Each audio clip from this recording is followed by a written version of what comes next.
This channel does not promote any violent, harmful, or illegal activities. All content provided by this channel is meant for an educational purpose only.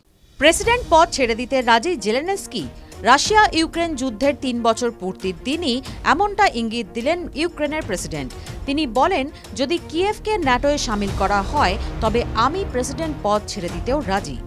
Russia ইউক্রেনের যুদ্ধ শুরু হওয়ার পর আমেরিকায় Biden প্রশাসন Ukraine আর্থিক সামরিক মদদ দিলেও ট্রাম্প জমানায় ছবিটা সম্পূর্ণ পাল্টে গিয়েছে।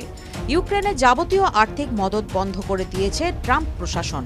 দেশের সুরক্ষার জন্য দীর্ঘ সময় ধরে ন্যাটোর সদস্যপদ দাবি করেছেন জেলেনস্কি, কিন্তু সেই আর্জিতে বারবার বাদ সেধেছে রাশিয়া।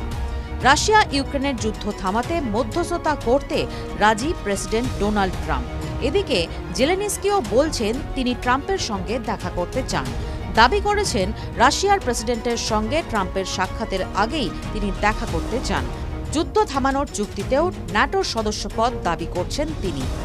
রবিবার রাজধানী কিয়েভে একটি সাংবাদিক বৈঠকে ভ্লাদিমির জেলেনস্কি বলেন, যদি সত্যি ইউক্রেনের জন্য শান্তি পাওয়া যায় তবে আমি নিজের পদ ছাড়তেও রাজি।